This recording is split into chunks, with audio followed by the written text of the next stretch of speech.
Entonces, creo que también hemos abierto un melón muy interesante, que es el uso recurrente, ¿no? El uso de ChatGPT durante la etapa formativa, vamos a decirlo. En plan, mientras tú eres estudiante, el utilizar de forma recurrente muchas veces, porque además pues las personas jóvenes pues lo tienen más interiorizado, utilizar ChatGPT para que te ayude con tus tareas pues eso, con tus tareas relacionadas con tu actividad académica. Yo estoy súper a favor.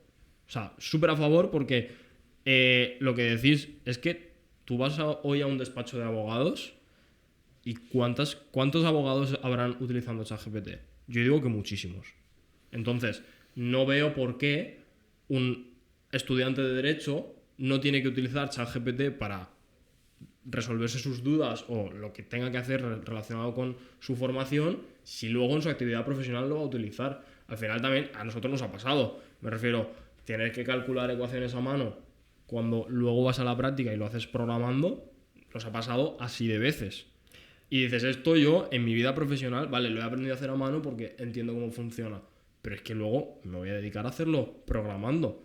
Entonces, si una herramienta, ya sea una IA, lo hace más rápido, más barato y posiblemente a lo mejor con menos errores que yo, ¿por qué tenemos que restringir a las personas que se están formando esas herramientas? ¿Porque les suponen comodidades? Yo creo que no. O sea, es que es una herramienta que tienen que aprender a utilizar porque les va a hacer ser mejores profesionales en el futuro. Yo añadiría un detalle a esto, con un poco de discrepancia en la parte de que ese abogado que utiliza ChatGPT, cuando estudió Derecho no había ChatGPT. Entonces,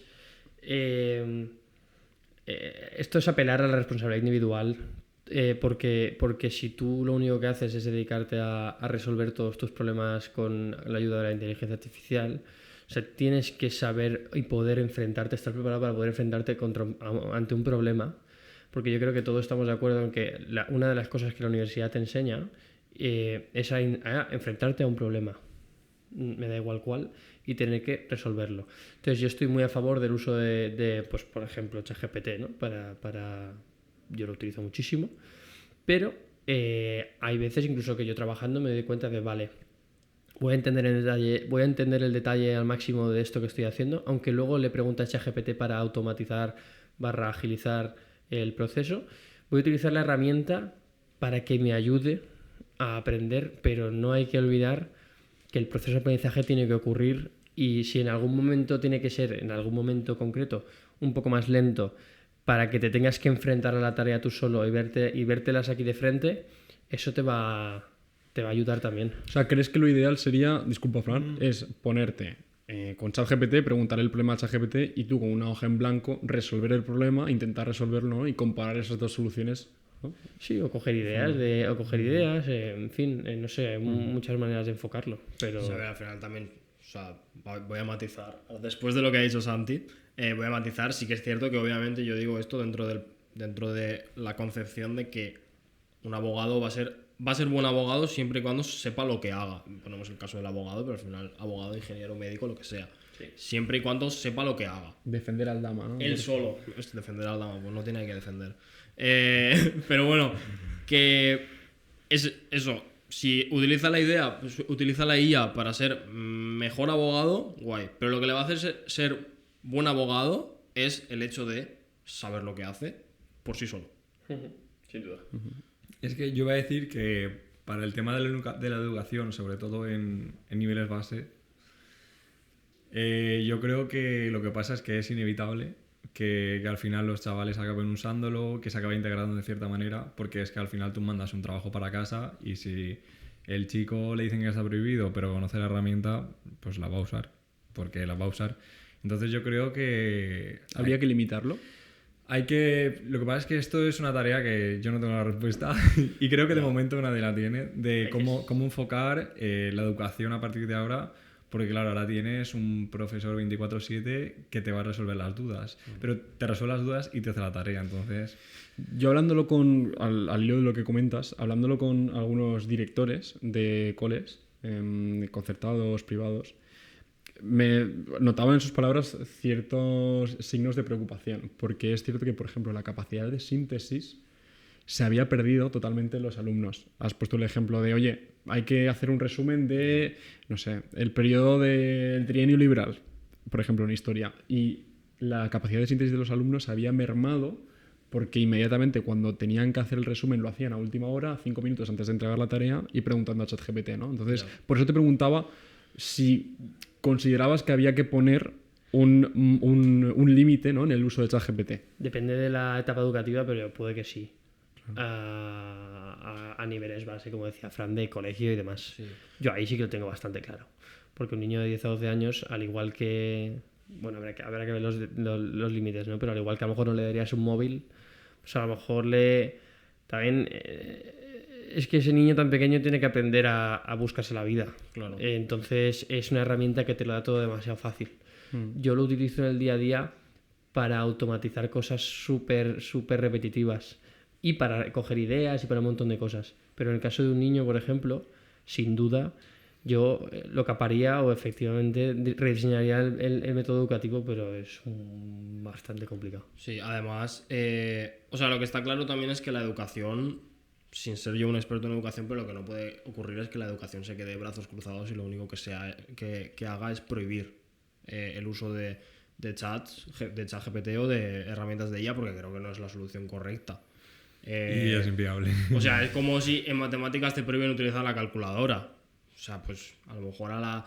No sé, a la 20ª raíz cuadrada que has hecho a mano. La calculadora no tiene capacidad de síntesis. Y ChatGPT sí. Pero al final la calculadora es una herramienta que tú utilizas para hacer una cosa más rápido. O sea, ¿tú puedes hacer una multiplicación a mano? Sí, claro que sí. Te sabes las tablas, las pones ahí. Pero es que la calculadora la va a hacer mucho más rápido. Porque estás intentando ir más allá.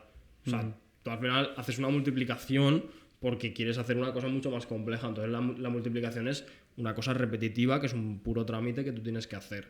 Entonces aquí lo que hay que hacer es, pues, igual que se va a ir adoptando la IA en la industria, en todas las actividades económicas y profesionales, y un montón de procesos, pues, se tiene que ir adoptando también en la educación y entender que la IA, pues, los modelos de lenguaje principalmente, forman parte de nuestra vida y cada vez van a formar más. Entonces, para que los niños y las personas, los jóvenes y las personas que se están formando aprendan a utilizarlo, al final de lo que se trata es de ir introduciéndoselo, enseñarles también para qué sirven estos recursos y para qué no, y también ir exponiéndoles poco a poco y que les vayan ayudando a realizar esas tareas que antes sí que sabían resolver por sí mismas, pero poco a poco pues se convierten en más automatizables y ya no es tan relevante que sepas hacer una raíz cuadrada a mano.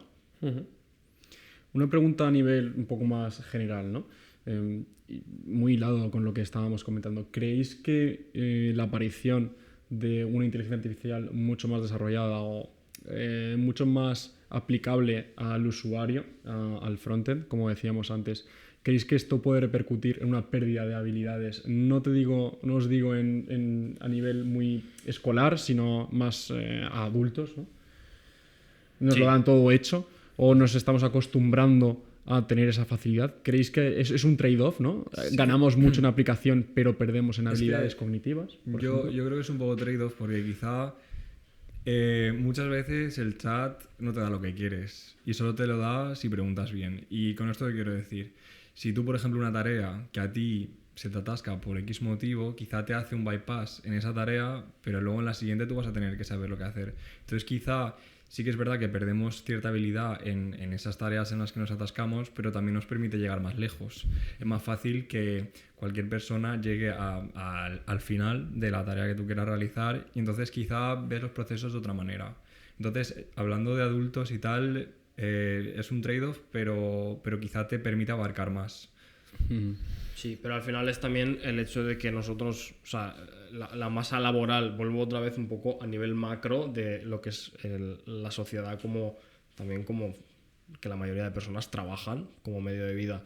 Antes, la gran mayoría de la sociedad tenía trabajos físicos porque había que mover objetos y mercancías de punto A a punto B, había que estar en las fábricas fabricando los bienes que luego se consumían, y ahora pues una grandísima parte de la población trabaja en sistemas de información y en este tipo de cosas, pues es una persona sentada en una silla delante de un ordenador. Entonces, a donde quiero llegar con esto es que nosotros al final también hemos perdido capacidad física de que no hacemos tanta actividad física porque nos dedicamos más a la información y no tanto al trabajo físico. Nosotros, ahora, muchos sistemas de información se van a automatizar también gracias a la IA. Entonces habrá que ver qué hacemos los seres humanos con nuestra vida.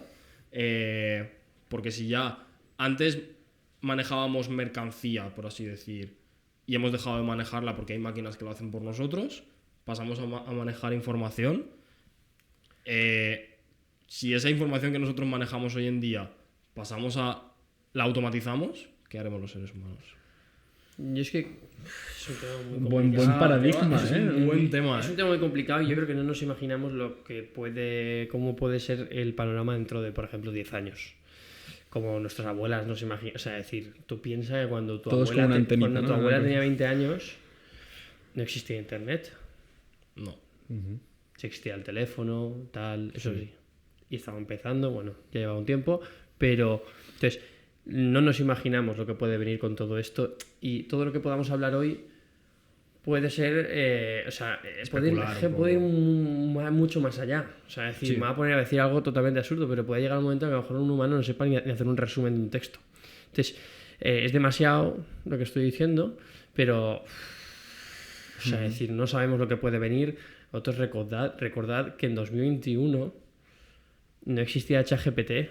Escribimos un TFG sin ChatGPT. Claro, fuimos la última generación de seres humanos. Escribimos un TFG todo sin ChatGPT, correcto. Y eso es un cambio de paradigma muy fuerte. Es una revolución industrial muy fuerte y creo que no nos imaginamos lo que puede llegar a pasar. Y con la IA, que ahora llevamos alrededor de un año y medio, que cada vez salen modelos más potentes. De hecho, el modelo que tenemos ahora al ChatGPT original de 2022 hay años luz de capacidad de razonamiento del modelo, por ejemplo. No nos imaginamos lo que puede venir dentro de 3 o 4 años o de 5, integración en la vida